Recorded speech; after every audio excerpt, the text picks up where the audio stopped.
y a une escalade verbale cette semaine comme on n'a pas connu depuis longtemps dans ce conflit, qui a commencé il y a 2 ans. Est-ce que vous craignez, vous, réellement aujourd'hui le risque d'une 3e guerre mondiale ?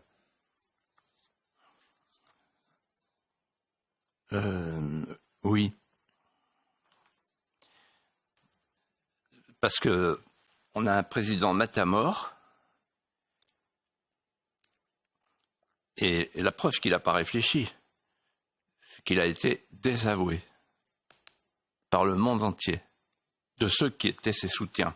Et donc il a, vis-à-vis de la Russie, montré sa grande faiblesse.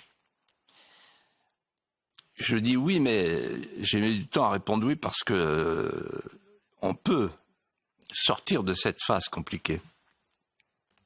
Il y avait une expression prononcée par François Mitterrand, c'est sortir de la logique de guerre, c'était au Koweït, je crois, pour imposer une logique de paix. C'est ce que tous les esprits sensés devraient proposer. Mais aujourd'hui, on n'entend personne dire ça. Pourquoi ? Parce que, comme le disait un militaire de haut rang, il dit « Ah, ben on ne peut pas dire ça, parce que si on est accusé d'être pro-Poutine. » C'est incroyable. Si on dit qu'on est pour la paix. Ah oui, alors vous êtes Munich quoi ? Non, je suis westphalien. La paix de Mazarin, c'est pas mal. Hein. Alors soyons concrets. Vous avez parlé d'escalade. Effectivement, il y a une logique de l'escalade. Il peut y avoir une logique de la désescalade. Je voudrais expliquer pourquoi. La logique de l'escalade, on est en plein dedans. Pourquoi ? Parce que la logique de l'escalade, d'abord, c'est l'irrésolution. L'irrésolution, c'est quand le président Macron donne l'impression, en tout cas il me la donne à moi, que l'Ukraine est pour lui devenue un concept idéologique. Il s'est éloigné du réel. Un concept idéologique. Et donc il faut se battre, comme il fallait partir en Espagne avant-guerre, et là il faut se battre pour l'Ukraine. C'est idéologique.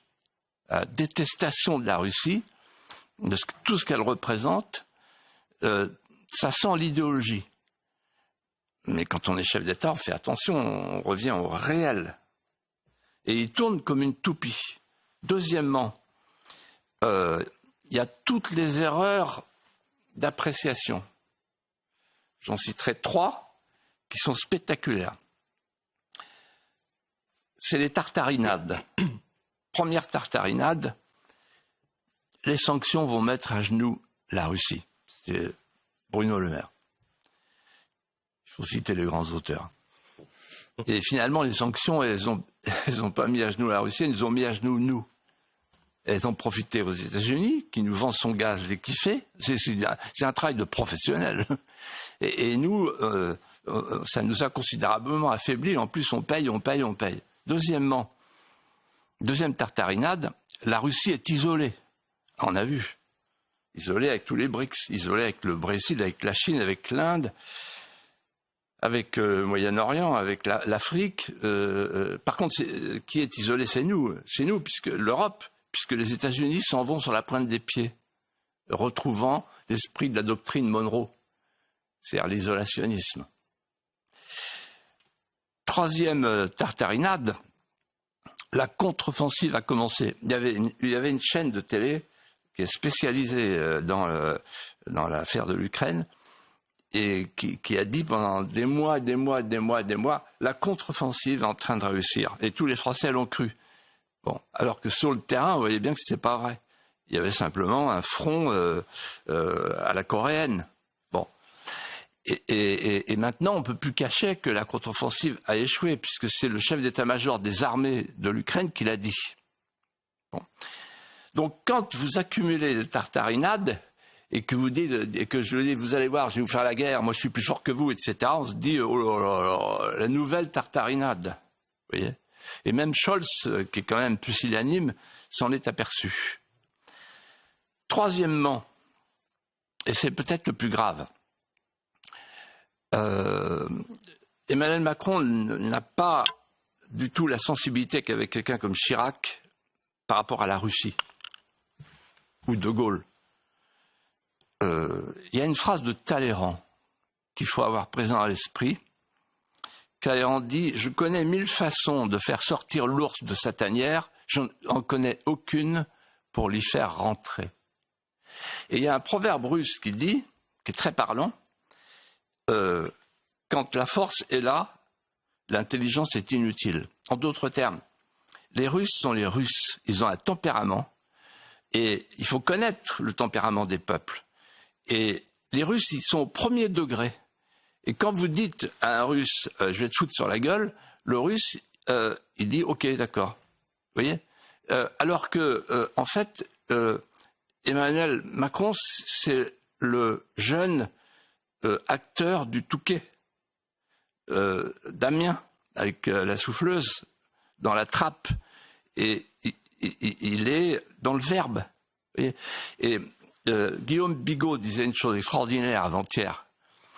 Il dit, en Ukraine, on a inventé un verbe, macroner. Ça veut dire croire que le verbe, c'est l'action. Et en Chine, il paraît qu'il y a un autre verbe, dit Guillaume Bigot, c'est quelqu'un de scientifique, donc il l'a pas inventé, il dit macaroner, parce que le macaron, il est dur au-dessus et mou à l'intérieur. Voilà. Et voilà. Alors, comment on peut sortir de l'escalade ? Par un processus de paix. On substitue à la logique de guerre la logique de paix. La France est la mieux placée pour ça. Alors, pourquoi entrer dans ce processus de paix ? Pour plusieurs raisons. La première, c'est qu'il vaut mieux trop tôt que trop tard. C'est-à-dire qu'il vaut mieux imposer la paix maintenant, une paix négociée maintenant, que quand l'armée russe sera à Kiev. Ce sera beaucoup plus compliqué. Ensuite, ça nous coûte très cher. Tiens, puisqu'il y a des commissaires qui jouent les fous qui est un ville, qui aiment bien les commissions d'enquête, je suggère une commission d'enquête. C'est savoir combien ça nous coûte la guerre en Ukraine. Les coûts directs, les coûts indirects, l'agriculture, l'inflation, l'énergie, etc. Donc on peut peut-être arrêter les frais. Mais si je peux me permettre de reprendre votre distinction entre paix munichoise et paix westphalienne et ce que vous avez dit tout à l'heure sur l'idéologie et le réel, il y a malgré tout, on dirait un problème, si vous voulez, c'est que il est impossible de cautionner une solution, pour l'Occident en tout cas, qui consisterait à valider le fait que la frontière ukrainienne ne soit plus la même qu'avant le conflit. Et ça, c'est, je crois, ce sur quoi pour l'instant on est en train de bloquer. Quelle solution vous voyez quand vous parlez de solution négociée? Qu'est-ce que ça pourrait être? Alors précisément, j'y arrive. Vous avez raison. C'est la difficulté. Mais à chaque fois qu'on fait la paix, et à chaque fois qu'on est en guerre dans l'histoire de l'humanité, et l'histoire de France regorge d'exemples, on affronte ce problème-là. Le traité de Münster, il a fallu négocier. Voilà. Et il y en a qui cèdent, et c'est pas forcément les premiers qui cèdent. Il y a ceux qui gagnent, ceux qui perdent, mais on est tous un peu perdants, tous un peu gagnants. Il faut faire des efforts. Voilà. Et alors, je vais être très précis. Il faut entrer dans une logique de paix. Déjà, on fera une paix à la coréenne, ça sera mieux que rien. On peut faire un cessez-le-feu. Et ensuite, un long processus au cours duquel on essaye de s'entendre. On l'avait fait avec les accords de Minsk. Les accords de Minsk n'ont pas été respectés, n'ont pas été appliqués. Il faudra un jour se demander, d'ailleurs, je me souviens d'un article de Luc Ferry, très intelligent dans le Figaro, qui a dit qu'il faudra se demander un jour pourquoi les accords de Minsk n'ont pas été exécutés. Voilà. Et donc, en fait, il faut une architecture de sécurité en Europe.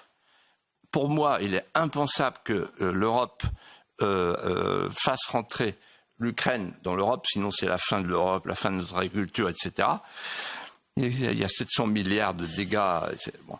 Et d'ailleurs, Biden a déjà dit que c'était impensable que l'Ukraine rentre dans l'OTAN. Donc il faut trouver une solution. Je ne suis pas là pour donner les solutions. J'ai quelques idées en tête, comme tout le monde. Mais je suis persuadé que si on arrive dans un esprit pacifique, en fait, Poutine acceptera. Parce qu'il veut, en fait, autant que nous, la paix, parce qu'il sait que la guerre longue use tout le monde, des deux côtés. Voilà. Mais ce que je voudrais dire pour terminer, qui est très important, quand vous faites la guerre, faut un but de guerre. Si vous n'avez pas de but de guerre, vous faites n'importe quoi. Or là, on a le sentiment qu'il n'y a pas de but de guerre. Et si le but de guerre, c'est la défaite de la Russie, alors qu'on voit bien qu'elle s'éloigne, alors là, on prend des risques. Non, le seul but de guerre, c'est d'aider l'Ukraine pour faire en sorte qu'elle aborde la négociation dans les bonnes conditions pour une paix équilibrée. C'est ça, être intelligent quand on connaît l'histoire des guerres et quand on connaît la mentalité des peuples.